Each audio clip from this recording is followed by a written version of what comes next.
आज हम engineering mechanics में इस तरह के क्वेश्चन सॉल्व करने की ट्रिक देखेंगे। यहाँ पर इस तरह का क्वेश्चन होगा, यहाँ पर एटी डायग्राम दी होगी, इसके हेल्प से आपको VT diagram and ET diagram draw करने के लिए बोला होगा। इस तरह के क्वेश्चन सॉल्व करने की मैं आपको ट्रिक बताऊँगा। इस तरह के क्वेश्चन हर साल इंजीनियरिंग मैकेनिक्स में आते हैं। इसकी ट्रिक यहाँ पर दी हुई है, ये ट्रिक मैं आपको बताऊँगा। पहले क्वेश्चन पढ़ते हैं। तो क्वेश्चन क्या है, figure show a diagram acceleration versus time diagram for a particle moving along A x axis for a time interval. मतलब एक पार्टिकल मूव कर रहा है अलॉन्ग ए एक्स एक्सिस, उसका टाइम इंटरवल क्या है, दिया हुआ है 0 से लेकर 40 second. For the same time interval plot VT diagram and ST diagram आपको प्लॉट करने के लिए बोला गया है। इस तरह का क्वेश्चन आपको सॉल्व करने की मैं बढ़िया सी ट्रिक बताने वाला हूँ। चलते हैं क्वेश्चन सॉल्व करने के लिए। क्वेश्चन सॉल्व करने से पहले आपको ये जो रिलेशन है मालूम होगा, change in displacement upon time क्या होता है, velocity rate of change of velocity क्या होता है, एक्सेलरेशन, ये रिलेशन आपको मालूम ही होगा। ये रिलेशन से ही हम ये क्वेश्चन सॉल्व करेंगे। चलते हैं हमारे क्वेश्चन पर। जो भी डायग्राम है यहाँ पर मैंने ड्रॉ की है। अब हम चलते हैं क्वेश्चन सॉल्व करने के ऊपर। क्वेश्चन सॉल्व करते टाइम यहाँ पर मैंने टाइम देखा है 0 से लेकर 20 तक। तो मैं यहाँ पर क्या करूँगा, V20 minus V0 equals to, यहाँ पर एक ट्रायंगल फॉर्म हो रहा है, राइट एंगल ट्रायंगल फॉर्म हो रहा है। तो राइट एंगल ट्रायंगल का फार्मूला आपको एरिया का मालूम है, हाफ बेस इंटू हाइट। तो बेस कितना है यहाँ पर 20, बेस कितना है 20 और हाइट कितनी है 12। यहाँ पर मैंने 20 इंटू 12 किया, हाफ बेस इंटू हाइट, इस तरह का फार्मूला मैंने यहाँ पर यूज़ किया। बाद में क्या होगा, यहाँ पर V0 की वैल्यू क्या है 0, तो मैंने यहाँ पर 0 पुटअप की, V20 हमें निकालना है, तो यहाँ पर V20 इक्वल्स टू, ये कैलकुलेशन करने के बाद हमारा आंसर क्या है 120। V20 हमारा निकला 120, मतलब वोल्टेज 20 सेकंड पर कितना निकला हमारा 120। ओके, तो उसके बाद हम फाइंड आउट करेंगे V40 तक, V40 पे कितना है वोल्टेज। यहाँ पर देखिए फॉर V20 टू 40 सेकंड, यह इसके बीच में कितना है ये देखेंगे हम। V40 माइनस V20 लिखा मैंने, और इक्वल्स टू, फिर से यहाँ पर राइट एंगल ट्रायंगल है, तो राइट एंगल ट्रायंगल में मैं क्या करूँगा, फिर से वही formula, half base into height, half base into height, base कितना है 20, 40 माइनस 20 कितना आता है 20, इसलिए 20, और हाइट कितनी है 12। यहाँ पर 12 लिखा, उसके बाद इसका आंसर भी क्या है 120।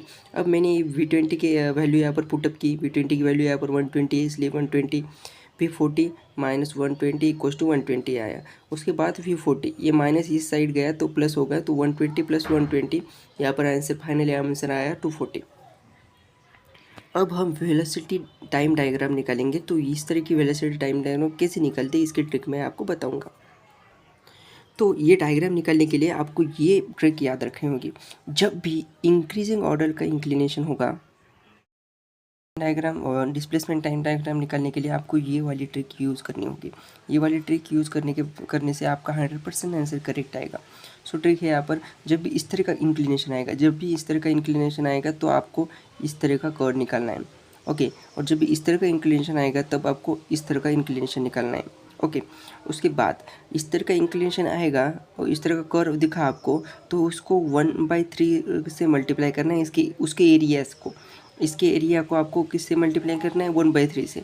और इस तरह का कर्व आएगा, तो इसके अंदर जो भी एरिया होगा उससे किससे मल्टीप्लाई करना है 2/3 से, तब आपका आंसर एक्यूरेट आएगा, मतलब करेक्ट आएगा आपका आंसर।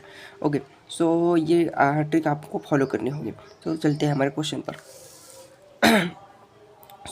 यहाँ पर आपको दिया हुआ है इस तरह का इंक्लिनेशन। तो मैंने आपको क्या बोला है, इस तरह का इंक्लिनेशन होगा तो आप इस तरह का कर्व निकालेंगे। तो यहाँ पर देखिए किस तरह इंक्लिनेशन है, तो इस तरह का इंक्रीजिंग ऑर्डर का इंक्लिनेशन है, तो आपको इस तरह का कर्व निकालना है। तो मैंने ये कर्व निकाला। उसके बाद यहाँ पर डाउनवर्ड मतलब डिक्रीजिंग ऑर्डर का इंक्लिनेशन है, तो मैंने कैसा कर्व निकाला, ऐसा मैंने आपको ट्रिक में बताया था। ओके, अब क्या है 20 सेकंड पर कितना वेलोसिटी है, कितनी वेलोसिटी है, तो 120। तो मैंने यहाँ पर मेंशन किया 120। और 40 सेकंड में हमारी वेलोसिटी कितनी मिली हमें 240, तो मैंने यहाँ पर मेंशन किया 240। ओके, इसलिए हमने वेलोसिटी इस तरह से फाइंड आउट की। अब इसके हेल्प से, वोल्टेज टाइम डायग्राम की हेल्प से हम क्या फाइंड आउट करेंगे, डिस्प्लेसमेंट टाइम डायग्राम। अब हम सबसे पहले यहाँ पर देखिए 0 से लेकर 20 सेकंड पर हम फाइंड आउट करेंगे।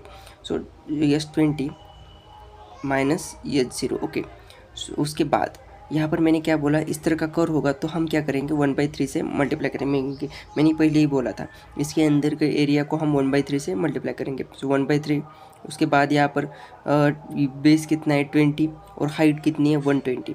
मैंने लिखा है 20 इंटू 120। उसके बाद इसका कैलकुलेशन करने के बाद क्या आया 800, और ये जीरो क्या था हमारे पास, ये जीरो जीरो है, सो यहाँ पर जीरो लिखा। उसके बाद हमारा S20 हमें मिला 800, सो 800 मैंने यहाँ पर लिख दिया। अब उसके बाद हमें फाइंड आउट करना है S20 टू S40।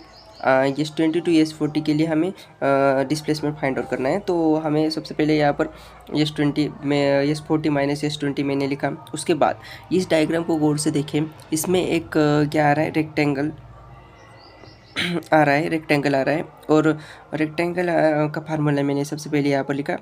और क्या है रेक्टेंगल का formula, base into height. Okay, so यहाँ पर मैंने 20 इंटू हाइट कितनी है, तो यहाँ पर 120, सो ये मैंने यहाँ पर लिखा।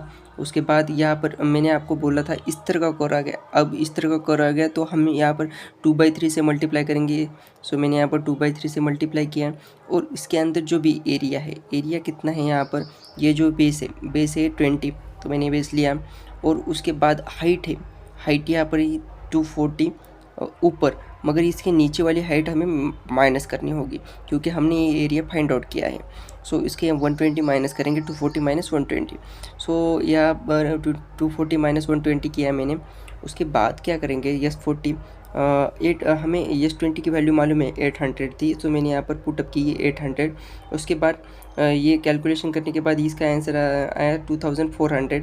ओके, उसके बाद ये कैलकुलेशन किया हमने, तो फाइनली हमारा आंसर आया 4000 इसका। अब क्या करेंगे, S40 800, अब ये 800 इस साइड गया तो क्या होगा, ये माइनस में था इसलिए प्लस में जाएगा या इस साइड जाने के बाद, तो फाइनली हमारा S40 क्या है 4800। अब हम डायग्राम कौन सी ड्रॉ करेंगे, ये डायग्राम ड्रॉ करेंगे। सो सबसे पहले 0 से लेकर 20 तक का कर्व कैसा होगा हमारा, इसी तरह का कर्व होगा। इसी तरह का कर्व निकाला मैंने, मगर ये 20 सेकंड में कितना डिस्प्लेसमेंट हुआ, तो 800 यहाँ पर मैंने लिखा 20 सेकंड पर। उसके बाद वो 40 सेकंड पर कितना डिस्प्लेसमेंट हुआ, तो 4800 मैंने यहाँ पर लिखा। सो इस तरह से आप एक क्वेश्चन सॉल्व कर सकते हो। So thank you for watching this video.